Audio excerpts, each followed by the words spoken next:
Kansas defeats Oklahoma State 38-21 on homecoming. A bit of a ho-hum win, but still plenty to talk about, I think, from this game. Kansas gets the win, and we're going to break it all down coming up next.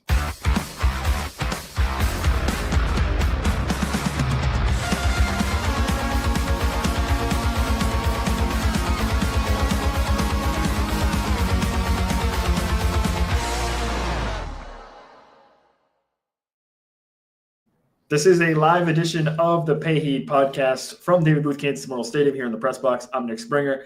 I'm here with Kevin Flaherty, and there should be three things that you should be doing here to start this show. Number one, like the show. Number two, subscribe to the channel. And number three, share a comment. How about this, Dave? We're 2 minutes early. Bam! He said it's 18 minutes till stream. Then it was 7. Boom. We're actually 2 minutes early. How about that? Because this game went so quick, and that's because at the end, Kansas went into Lance Leipold shutdown mode, and somebody's saying the camera's off. Is that true? Camera off? Looks like it's on for us.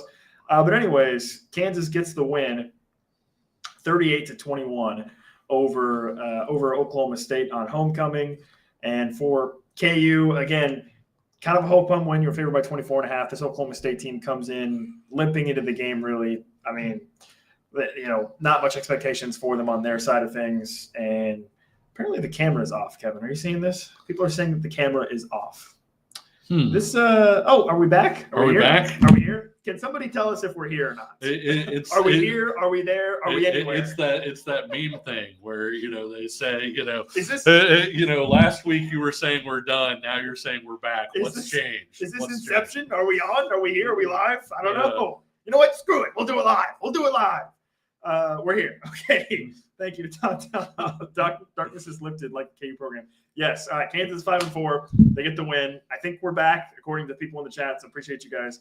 Like I said, you should be liking the channel, subscribing to liking the show, subscribing to the channel, and share a comment. So thank you for letting us know that we're back. Apparently, because it was unclear if we were back or if we were not. But yeah, here we are. So Kansas is now 5-4, and as Noah Riley points out in the chat, they are now one more win away from becoming bowl eligible, which is significant. Huge. It's huge for KU after the win today against Oklahoma State. Kevin, where do you want to start with this one? 38-21, KU wins. What's your takeaways? Yeah, I think for some, they were hoping that KU would get across that covering line. You're sitting right there with it being 24 points. The line was 24.5. And then Oklahoma State goes down, takes a lot of time, winds up scoring a touchdown, and so you wind up not covering. But in all honesty, the offense scored pretty much on every single drive that they had. At the end, you take 2 knees. That doesn't really count. Every other drive Kansas scored, they had, I think, 6 drives, scored 5 touchdowns. So offense did a great job. The defense, Nick, has to get off the field. I think Oklahoma State had 5 different drives with 10 or more plays. And when that happens, you're just not going to get the ball that much. And quite frankly, Nick, that's why you wound up with a 17-point win instead of, say a 31 or 34-point win. Yeah, it was a really weird first half from that perspective because I think you mentioned it. Every drive from both teams was double-digit plays, right? Oklahoma State has 3 drives. They score the opening drive. And then they had the fourth down, or they had the missed field goal, and then they had the drive down to the 1-yard line at the end of the half where they missed the field goal. Kansas has 2 drives. They score the touchdown, or they kick the field goal, and then they score the touchdown. And that was it. That was the entire first half. And so it was kind of a real bummer, I guess, for KU from that perspective because in the first half, your offense had 2 drives. Two drives in the entire first half. And the issues continue, as you mentioned, with the defense. I mean, Oklahoma State was 8 of 14 on third down, plus 2 of 3 on fourth down. And it's not like this is a good Oklahoma State team at converting on third down. We actually talked about it in the pregame in our preview show. They're low 30% of converting on third downs, and so that was real disappointing to see. And that's kind of the takeaway is like, on one hand, you win by 17, defense only gives up 21 points, which like in the grand scheme of things, probably not that bad. But considering the circumstances of the opponent we're playing and sort of what Oklahoma State was bringing to the table, you feel like you wish that the defense could have performed better. And you get the block field goal at the end of the half, which, by the way, I have no idea why Oklahoma State didn't go for that. No, I don't know what they were doing. You're 1-7. Go for it. That was actually pardon the expression, but let your nuts hang. That was one where I definitely felt like Oklahoma State should have gone for it in that situation. course, hindsight's 50-50, but people without the benefit of hindsight were still saying, or is 2020. Of course, people without the benefit of hindsight were saying, hey, go for it. Wait a minute. Are you Cam Newton or Kevin Flaherty? I don't know. This is terrible. None of us have been on our game tonight. But yeah, truly mind-boggling stuff by Oklahoma State to not go for that. I mean, you're down 10-7. You're 1-7 on the season. You're on the road against the Big 12 opponent. I don't understand why you don't go for that. Especially considering the fact that they missed their previous field goal by a pretty significant margin. Like, it wasn't even close. So that was a real bungled opportunity for Oklahoma State at the end of the half. Kansas ends up taking a 10-7 lead into half. But yeah, it was a strange first half, again, from that perspective of you only get 2 offensive drives and you end up scoring 10 points, which, Kevin, I'm not great at math. That's 5 points per drive. That would be like double the best in the country almost. That's pretty solid. That's pretty solid. But again, just a weird first half for KU. But then in the second half, you started to see more of why OSU was 1-7. And KU was able to take advantage a little more in the second half and run away with it. Yeah, and Kansas had some second-team guys out there, for a lot of that drive that Oklahoma State scored late. But, you allow Zane Flores to really kind of pick you apart at times, Nick. I thought the run defense was pretty solid. Oklahoma State wasn't really able to have a lot of success with the running game.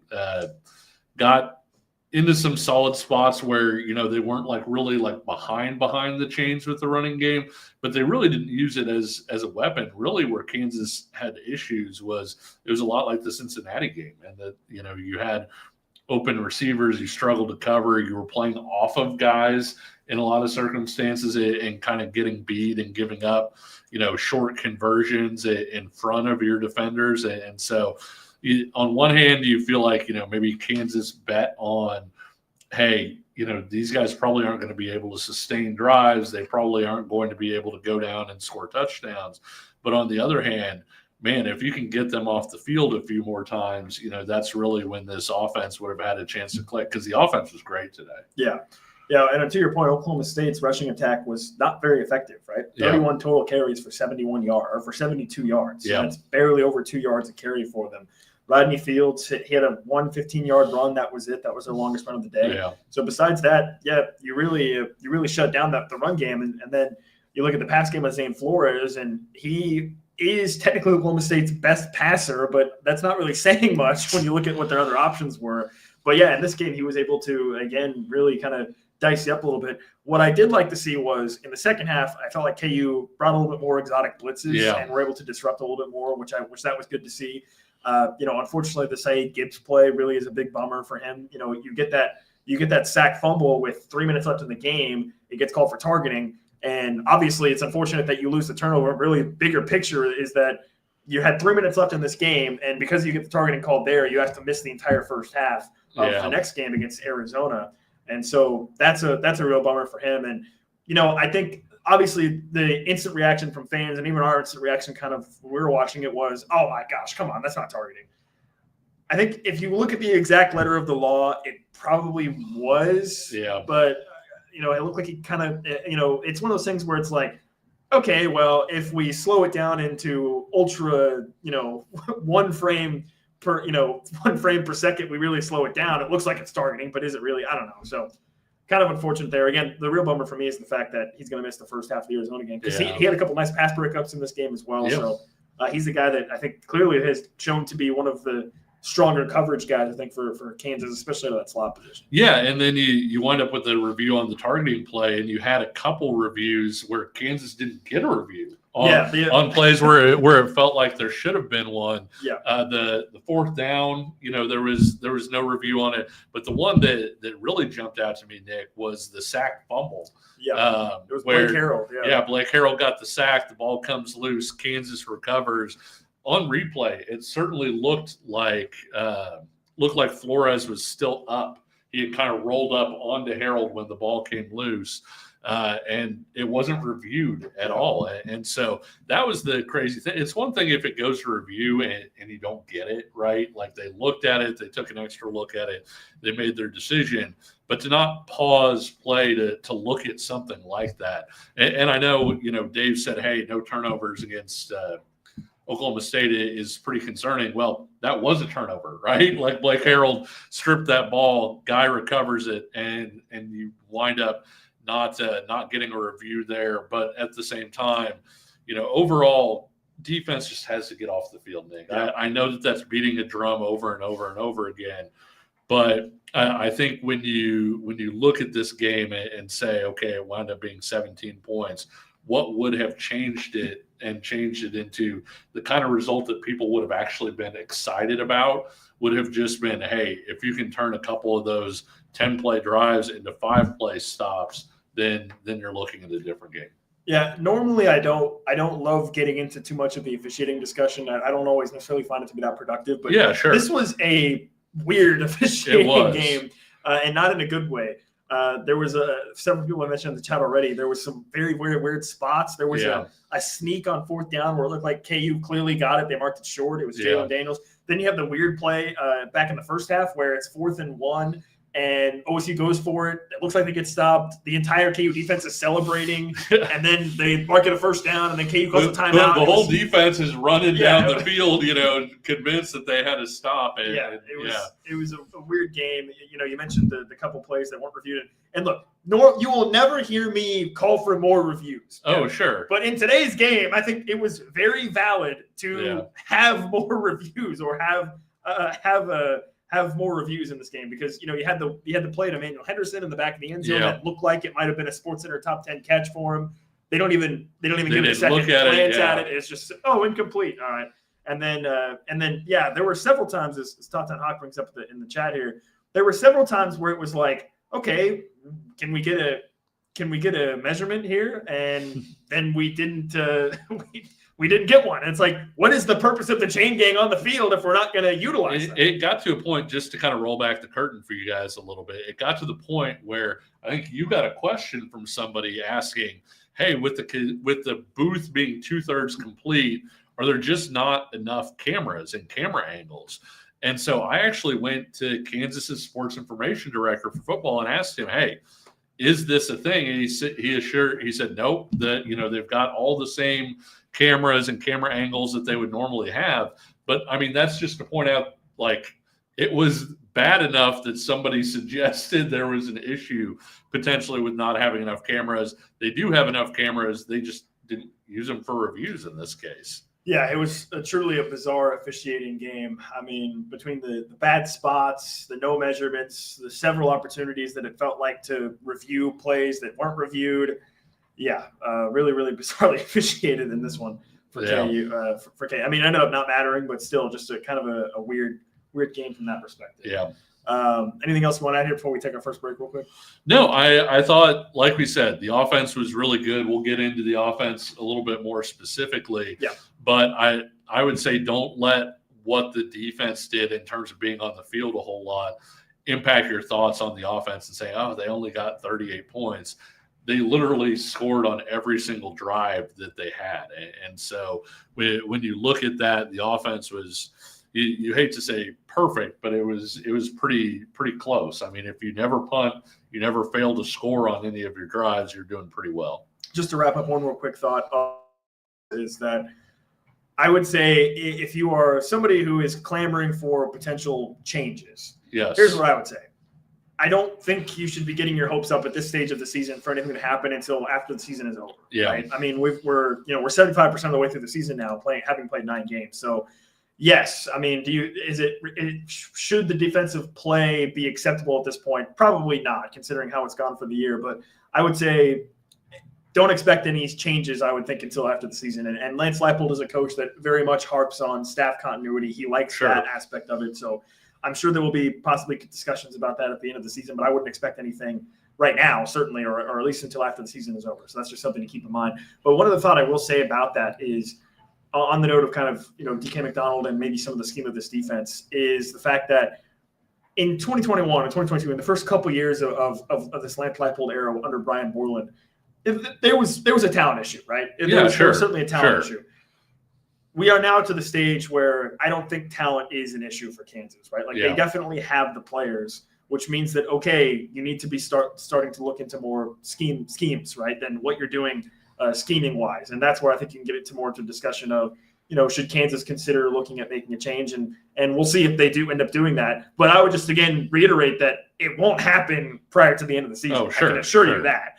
But yeah, so I don't know if it would happen after the season, honestly. I mean, and for multiple reasons. I mean, there are a lot of people that, may be upset with this or that, but keep in mind, it's also Kansas's first year in the system. And a lot of times, especially with defenses, you like to see somebody get a chance to make it work over multiple seasons and try and shake that thing out. Obviously, the defense hasn't been what a lot of people had hoped it would be. I think some of it's injury related and some of it's communication related. When you look at that first touchdown, that was Oklahoma State just basically ran two guys crossing. Both sides pointed the guy out. They said, hey, a guy's coming your way.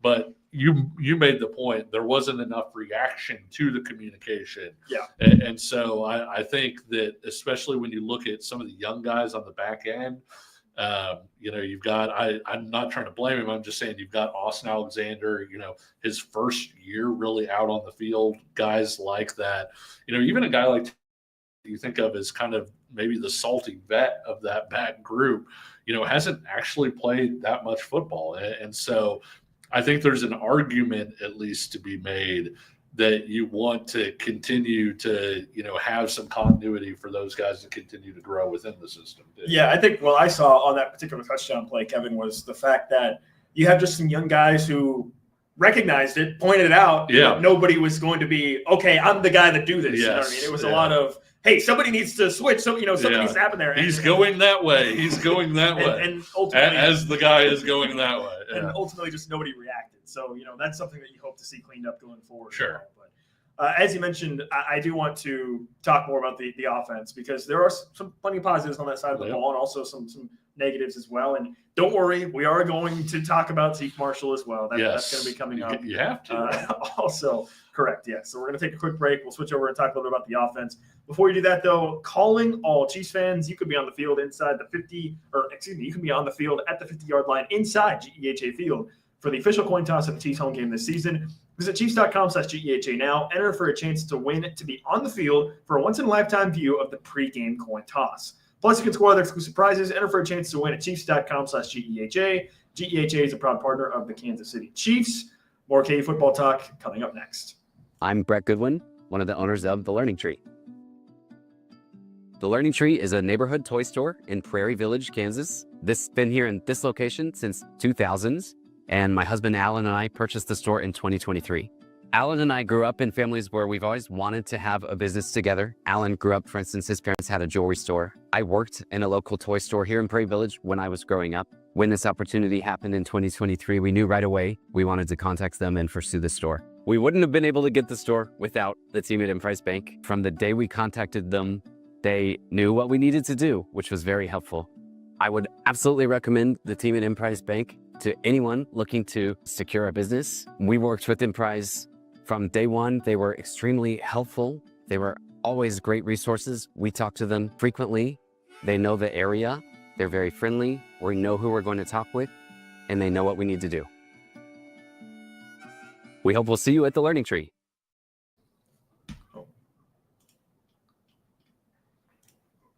This is the Pay Heat Podcast, a live edition of the show here at David Booth Kansas Memorial Stadium.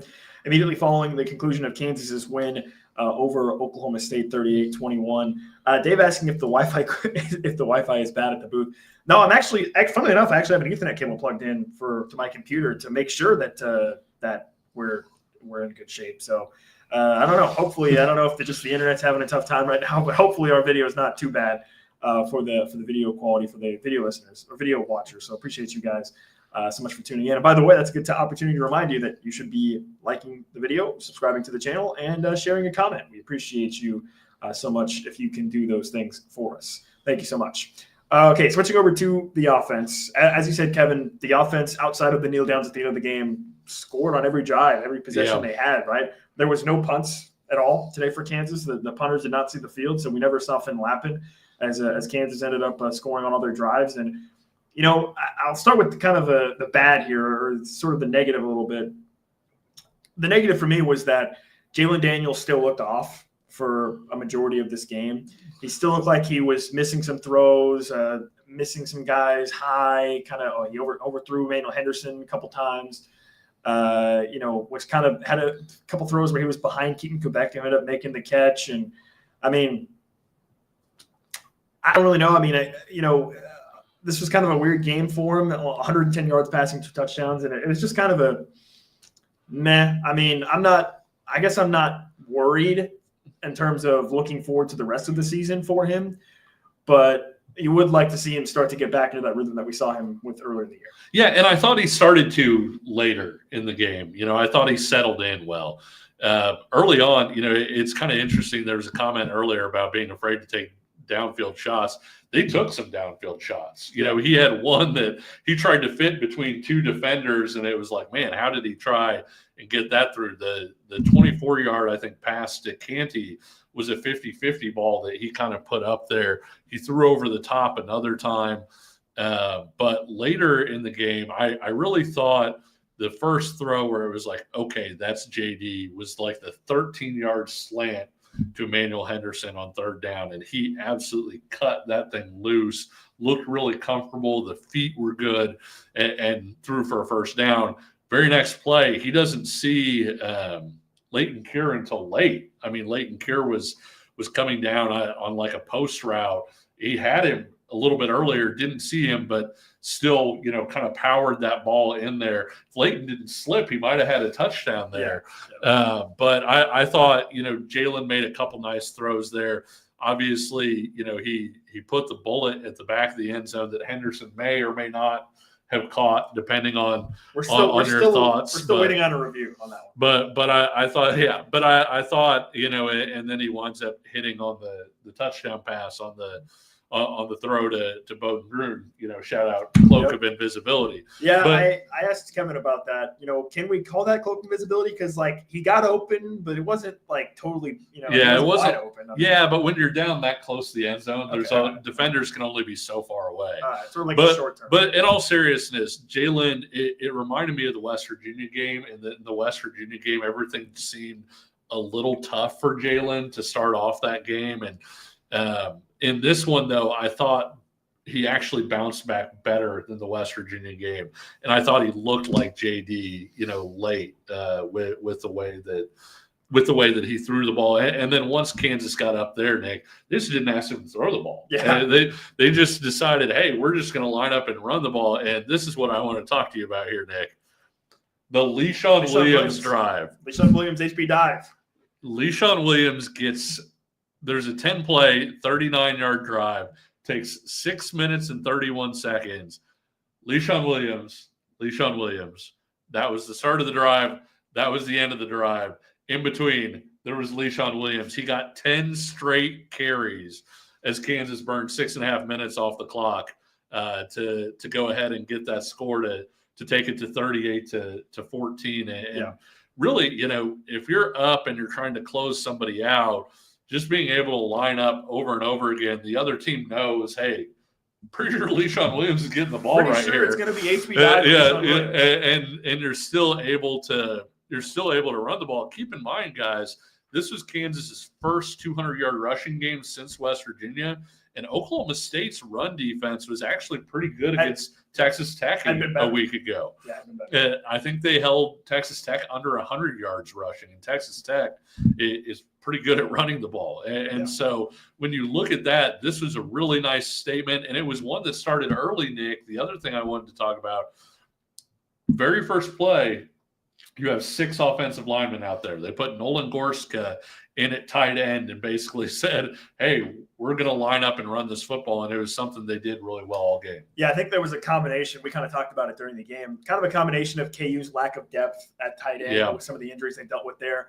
And also I think the fact that, all right, put six offensive linemen out there. But, yeah, we did see that sprinkled in throughout the game where there was even a play where Gorsica was in motion from the tight end position from one side of the line to the other. So that was part of it too. That was really nice to see. And yeah, this was a strong game from the offensive line. I'm seeing a lot of people talk about that in the chat. It was a good game from the offensive line. And, listen, if you tuned in to our preview show, you would have heard me talking about keeping an eye on Daniel Highshaw and that he seems to be back.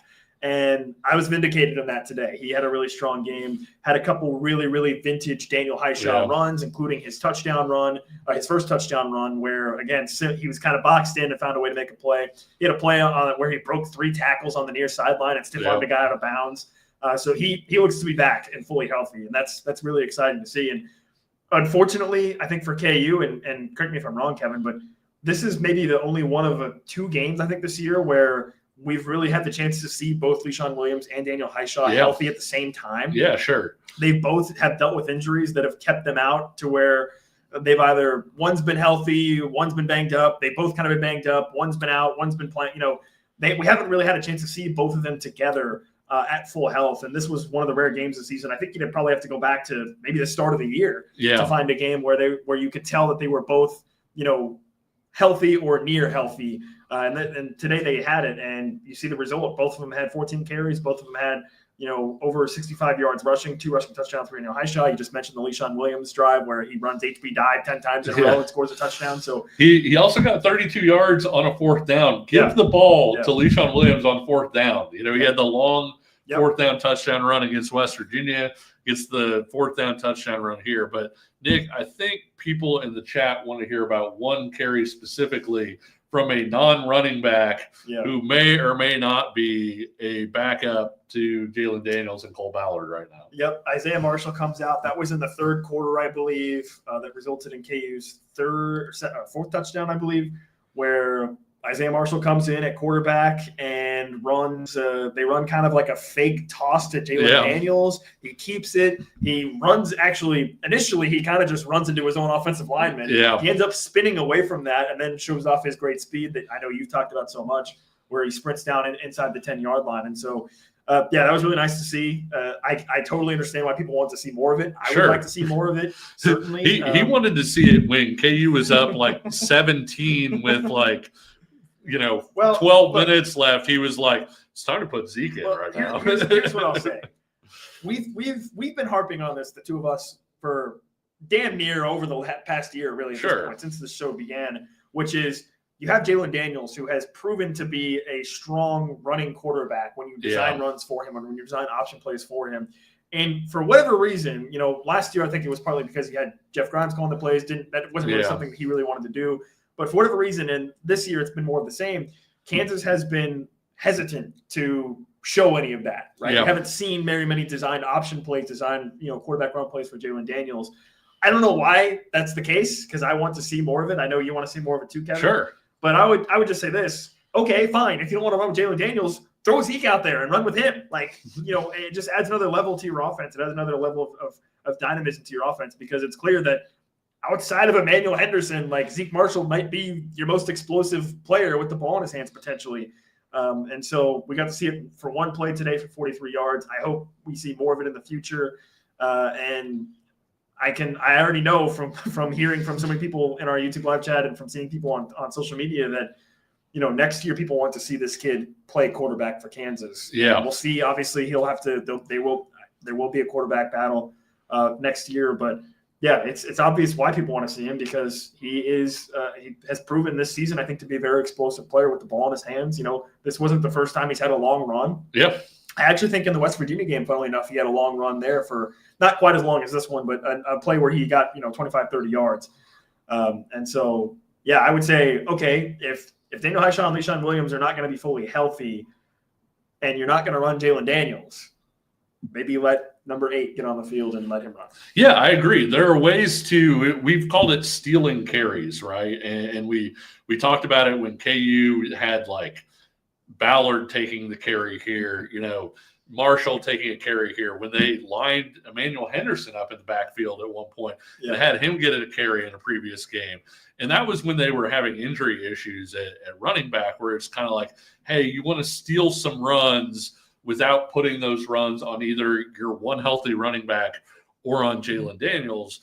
My thing is, they may be healthy now, right? You may have LeSean Williams, you may have Daniel Highshaw, you have Jalen Daniels, but if Zeke's going to go out there and average 8 yards a carry or, break 43-yard runs, I think there's a legitimate argument that hey, this should be a little bit bigger part of what you're doing. It shouldn't be a one-off. It should be hey, let's steal some carries with a guy who's going to get you some legitimate yards and maybe try and do that 5 times a game or something like that. Yeah, I definitely agree with that because, again, every time he's gotten the ball, he's shown that he has that capability. So why not let him get a little bit more of that? And again, if you're refusing to run Jalen Daniels for whatever the reason may be, right? Yeah. Whether you just don't want him to get too banged up. And look, Jalen Daniels still, despite not having a lot of quarterback runs called for him generally this season, we've still seen him, get out of the pocket, scramble. Like he still is making plays with his legs. And so maybe I guess that's the justification for KU is,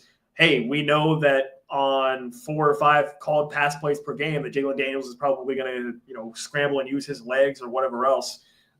Maybe that's part of it. I don't know. Dave in the chat here asking about the combination of JD with Zeke, sort of that comparison. But well, and more recently, when you had Jalen Daniels and Jason Bean on the same field at the same time, and they were running a lot of trick stuff off of that, putting both of those guys into the backfield. You can have a lot of fun with that, I think. But man, every time Zeke goes on the field, he gets Kansas fans really excited about what it could look like if he's out there in the future. And Nick, you and I have talked about the fact that Kansas is probably going to have a pretty salty quarterback competition this offseason. And I think whenever people see Zeke have a big play like we saw earlier tonight, a lot of KU fans are kind of like, man, I hope Zeke wins that thing. And you've talked about it in the past that, Zeke is the type of player where his best moments are going to be during live games. Yes. Right? Like that's when you're going to see his skills best showcased. Yeah. And so that's where you get into the conversation of, okay, is he always going to look the best in practice or, spring ball or whatever, fall camp? Maybe, maybe not. But the proof is in the pudding when you see him on the field in live games. Yeah, and I think Cole Ballard does a lot of things before the snap, getting them in the right positions. A lot of things that maybe people don't see and or value, but they're going to be a reason that he's in this quarterback competition. And we've mentioned it before, don't sleep on David McComb. He may be the most talented thrower of that bunch. And if you look at what Kansas's offense is right now, guys, it's a lot of that. You want a guy that's going to be able to throw the ball down the field. David McComb is a really good athlete. He's also got some throwing ability to him. And so I don't know that he's going to see it either, but I do think you're going to have a legitimate quarterback competition this offseason. It's not going to be handed to somebody. It's not going to be an heir apparent thing.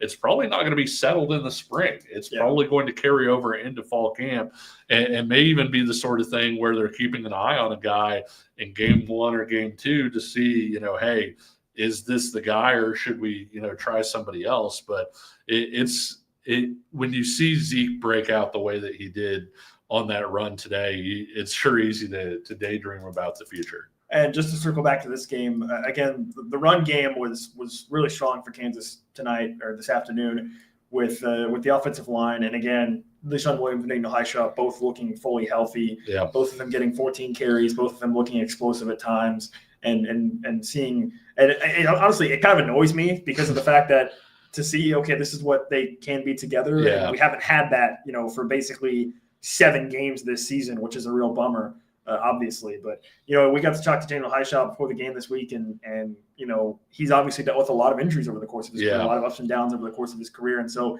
really just more than anything, I'm just happy to see him have a chance to, at the end of his career, look healthy and go out and do what he can do best and what we've seen him to do in the past, which is just run through a brick wall and break 4, 5, 6 tackles. On his way to scoring touchdowns with 2 touchdowns tonight. Yeah, he was on Bruce Feldman's freaks list for a reason. He is a spectacular weight room athlete. He runs through people. But the thing is, Nick, when we saw the 2 of them healthy early in the year, I thought he pressed a little bit. I thought you can't ever determine where something comes from. But people basically said, hey, it's your turn now. Devin Neal is gone. You are the guy. And I think if you go back and watch, Fresno State and some of that stuff, he wasn't quite seeing things. He wasn't quite relaxed in the group. Right now, you've got two running backs that are healthy. Knock on wood, like Dave said. But you've got guys that are healthy, but also Hyshaw's not pressing right now. He's playing like the player that we know he is and can be, and that's really a nice development for this offense. And I think, Nick, we saw this week. I wonder if that starts to open things up for the passing game a little bit more too, because I don't think there's any question that Kansas going up against like Texas Tech and Kansas State, they were basically able to say, you're not going to run the ball effectively or efficiently on us. We're going to load up against the pass, and you're going to have a really hard time putting the ball into small windows.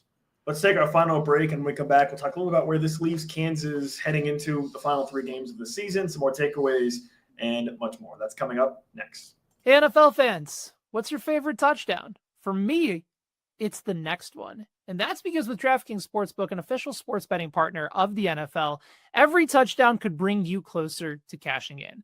First touchdown scores to anytime touchdown props or the thrill of live in-game betting, every snap is loaded with opportunity. And here's the best part. New customers bet just $5, and if your bet wins, you'll get $300 in bonus bets instantly. So your team hitting pay dirt pays out to you. You download the DraftKings Sportsbook app, use code KCSN. That's code KCSN for new customers to turn $5 into $300 in bonus bets if your bet wins. In partnership with DraftKings, the crown is yours. If you have a gambling problem, call 1-800-GAMBLER. In New York, call 877-8-HOPE-NY or text HOPE-NY to 467-369. In Connecticut, help is available for problem gambling. Call 888-789-7777 or visit ccpg.org. Please play responsibly on behalf of Boot Hill Casino and Resort in Kansas. Pass-through of per wager tax may apply in Illinois. Must be 21 plus age and eligibility varies by jurisdiction. Void in Ontario. The bet must win to receive bonus bets which expire in 7 days. Minimum odds required. For additional terms and responsible gaming resources, visit dkng.co/audio. Limited time offer. This is a live edition of the Paid Podcast here from David Booth Kansas Memorial Stadium. I'm Nick Springer, and I'm here with Kevin Flaherty. We're brought to you by Emprise Bank, your partner in all things possible. Member FDIC. Kansas wins 38-21 over Oklahoma State. Here, it's their second to last home game, by the way. Only one home game left now for Kansas. It'll be that Black Friday game against Utah at the booth. So that kind of circles up to the next topic of conversation here, which is you have 3 games left. You're now 5-4 overall, which means you're 1 win away from getting to bowl eligibility. The rest of the schedule is you have 2 consecutive road games coming up. You go at Arizona next week, then you go at Iowa State after a bye, and then you have Utah at home. So the question kind of becomes, can Kansas get that last final win to get to bowl eligibility to finish the season strong?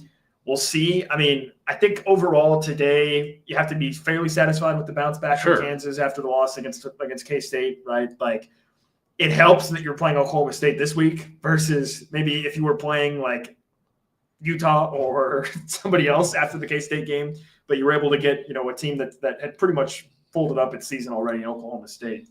So I don't know, Kevin, what do you think of KU's chances right now after today's performance to close out the season strong? Yeah, it's not going to be easy, but I think that when you look at that Arizona game is probably somewhat of a toss-up. Arizona will probably be a little bit favored. Iowa State game, I think, probably a little bit of a toss-up. As Tawtown mentioned, you've got a 3-game winning streak over Iowa State, so you would hope that you can get that one. Utah is going to be tough. Like, it'll be here. It'll be Jalen Daniels Senior Day. You're playing a physical team on Black Friday. You're playing a very physical team. One last day. Yeah, Black Friday, last day.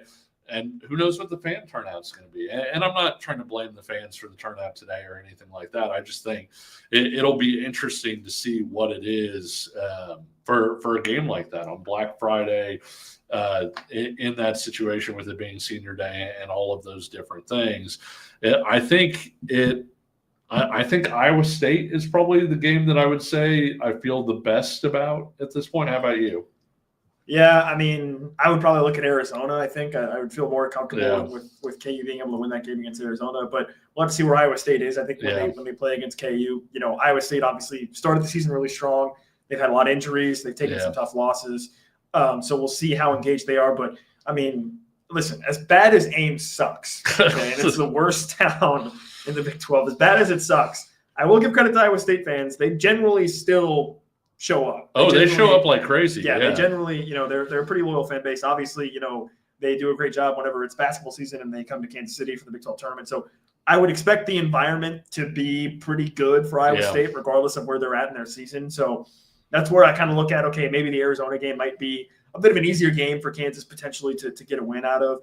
And then, the Utah game is I honestly have a really difficult time getting a feel for it because of the fact that Utah is a very physical team, but they've also been kind of up and down this season. They've had some big wins as of late. And the question will be for Utah is, can Kansas sort of match that physicality on a short week? And what will that look like? So I have a hard time kind of getting a gauge for that one. So as funny as it sounds, I'm looking at the 2 road games for Kansas. I think to have a better opportunity to win in terms of getting to bowl eligibility.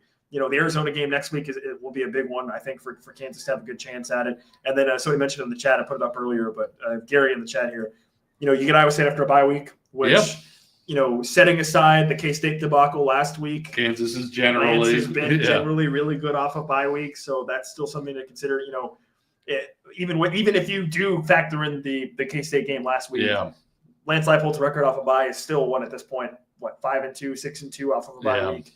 Even if you include that game against K-State last week. So that's probably a game that Kansas should have an opportunity in. We'll see, but it's also a late November game in Ames. So it's not, I don't think the weather might not be very forgiving for them. And then, you mentioned also, Kevin, the crowd here today. And I didn't really have high hopes / expectations for the crowd today. I mean, we talked about it on our post-game show last week after the K-State game.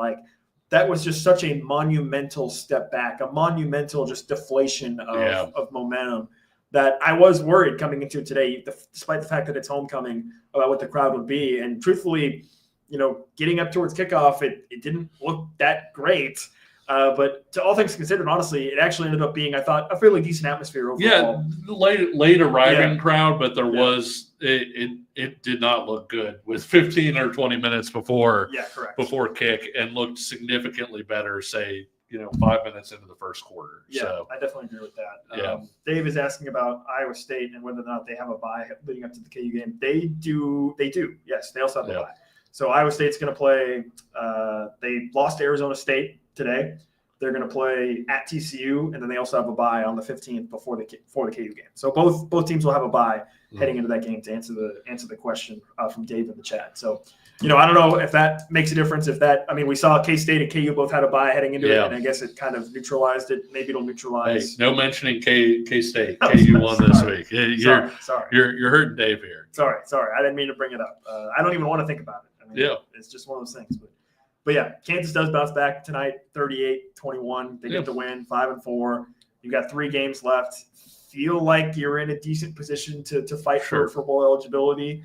I think heading into the season, just sort of kind of looking back on what our predictions were, I kind of suspected that for Kansas it was going to be 7-5, 8-4. If you could win a couple games, maybe you might lose. Instead, it's kind of gone the other way. You lose the Cincinnati game that you probably could have won. Obviously, you lose the Missouri game, which that game, you probably were going to lose anyways. But now you're sitting here at 5-4 with a chance to, hey, if you can go and maybe win 2 road games or, win 1 road game and then defend your home turf against Utah, 7-5 is there. Yeah. And we kind of both thought 8-4 if you win one of the 2 rivalry games, 7-5 if you get swept in those games. And so that's still on the table for you. A couple things I did want to bring up, though, Nick. Yeah. Jalen Daniels sets a new season high for him in touchdown passes. He's up to 20. His previous high was 18. That's what he came into the game with. Jalen Daniels also went over 10,000 yards in his career. Todd Reesing's the only other KU player to ever do that. So that's obviously a pretty big deal. And the other thing I wanted to mention, Nick, separate of all of that, let's get a shout out for special teams. You wind up getting a big Emmanuel Henderson return, 58 yards. Laith Marjan sets a KU record by making his 12th straight field goal. So he's in a spot where he's just been so automatic. And I'll knock on wood when I say that. Yeah, and that was the other thing I was going to bring up. You have a blocked field goal. Yeah. And so when you look at all of that, you also had a pretty nice stop on a coverage play over here. And so when you look at all of that, I thought this was a really strong special teams performance as well, and didn't want to leave that part out talking about the offense and the defense. Yeah, definitely. You're absolutely right. Laith Marjan has been everything you could have hoped for and more from the transfer portal as a kicker, right? Because you went out and you've gotten transfer portal kickers in the past, and they haven't always necessarily panned out how you would hope. But Marjan's been fantastic. Obviously, as you said, most consecutive made kicks now for Kansas, and yeah, I mean, Dave brings up in the chat, and obviously we kind of hashed this quite a bit, but leading up to the K-State game, is that Jalen Daniels still feels like he needs sort of a significant win, right? And maybe it's Utah. Maybe it's a chance for him to go out on top on senior day with a win over Utah. And obviously, if KU does get to bowl eligibility, he'll have a chance to maybe kind of get that signature win in a bowl game potentially for sort of his specific legacy. So that's something to keep in mind as well, that I think he still has a couple opportunities left, hopefully. And again, it feels like for him, it's not even – I mean, I think with the K-State game, because of the streak and everything, it was, hey, just win the game, right? Yeah, even if you don't play very well, just win the game. Well, obviously that didn't happen. If it's a Utah win or if it's a bowl game win, it feels like it would need to be a situation where, go out and play well and also win the game. Yeah, I would agree with that. I do think people sleep on his big wins. I mean, whether it was the Texas game being sort of a foundational win for the program, West Virginia, new era game. And I've said this before, the Duke and Houston wins, everybody just forgets about now, despite the fact that, one, he was terrific in both of those. Yeah. And the fact that Duke won 9 games that year, Houston won 8. And then you've got the 3 ranked wins a year ago. So I do think he's got some signature wins. There's just not one that you kind of point out separate from all the others and say, like, this is the game that reminds me of Jalen Daniels. Because let's be frank, the 2 best games that Jalen's probably ever played, the Liberty Bowl, were the Liberty Bowl and the Cincinnati game. Yep. And 2 games that Kansas lost. The Liberty Bowl, he was unbelievable, and in the Cincinnati game, he had 500 yards of total offense. And 6 touchdowns. Yeah, and so, and in that game, he leads Kansas to the game-winning drive, basically, and then the defense winds up giving a drive back the other way. But all that is to say that, like, I don't know that Jalen has the one game that, like, jumps out to you where you're like, that's it. That's the game that I remember him being unbelievable. There's no Reesing to Meyer or the Orange Bowl win that Todd Reesing had. But at the same time, I do think that people maybe sleep on the fact that he's got some pretty good skins on his wall. Gary with the comment here about Bengali Kamara saving a touchdown at the end of the half with the tackle. That was a really nice play. Yeah. Tom Hawk asking if Laith Marjan has a brother we can sign. I don't know. Maybe we give Laith Marjan those, the glasses with the fake mustache, and we submit him as, I don't know, his younger brother, and we get him a couple of extra years of eligibility. I don't know. I'm just spitballing here. Listen, NCAA, I'm joking. Or whoever. I guess, you know what? Screw the NCAA. They don't have any. They can't. What's the NCAA going to do? They can't do nothing. So yeah, I don't retract my statement. But Kevin, you got any final thoughts here before we wrap up the show for tonight? No. It was one where I don't think people should be too upset, but I also get why people aren't, just exploding off the roof in terms of hype. I think this is kind of an as expected, right, Nick? I mean, you wind up not being in trouble at all in the second half. You pull away for a win. It wasn't in doubt. The line was 24.5. You were up 24 before, some guys in the second team defense, et cetera, give up a touchdown drive. This to me isn't as expected, but also don't sleep on the fact that while it wasn't as expected, it was hugely important for Kansas to come out, build confidence, and get this kind of win coming off of the last couple.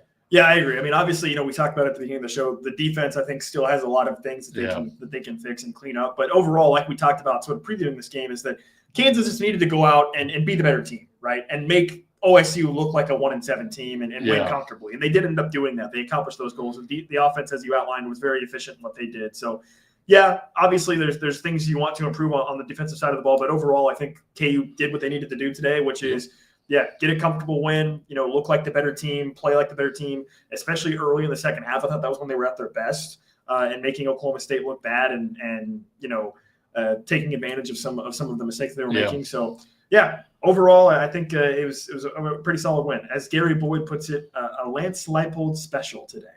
There you go. Yeah. Which basically means get up by 17 and then run Leachon Williams 10 times in a row to burn as much clock as possible and go home with a win. A win, but no cover, right? One of those games where you feel good that you weren't in trouble, you get a comfortable win, but at the end of the game, you're just kind of like, man, it would have been nice to win by another score or two. Yeah, definitely. Absolutely. I think that's going to do it for this edition of the show, a live edition here from the David Booth Kansas Memorial Stadium press box. Only one more show we're going to do from here, by the way. Obviously, we'll be not here for the next two games when KU was on the road, as Kansas will be against Arizona, then they'll bye, then they play Iowa State before we come back here for a Black Friday game against Utah. So, only one more game left here where we do a live postgame from the booth. Yeah, we'll still do live post games, guys. Oh yeah. For the two road games, we just won't. We just won't be in the booth. We just won't be in the booth. Maybe we could come to the booth anyways and just do it from here anyways. I think we get kicked out, but we may try it if you guys really love us. Kevin almost got kicked out just for being here too early. He's grinding too hard. He's grinding too hard. Crazy stuff. Crazy things happening at the booth. But we're happy to be here. We're glad we're here, and we're glad that Kansas got a W. And also, we're glad that those of you joined us this evening for the show. Once again, if you haven't already, please like the show and subscribe to the channel and tell your friends about us because, we'll be going live for the remainder of KU football games of the season. We're also going to be doing some live shows for KU basketball as KU basketball starts to ramp up. Their first game coming up this weekend against Green Bay. You can expect us to be talking about that. Tatan Hawk, no, you cannot see my badge. It's top secret. Sorry, top secret. That's going to do it for this edition of the show. Thanks so much for tuning in, everybody. Enjoy the rest of your Saturday. Enjoy your Sunday, and we'll talk to you again very soon. See ya.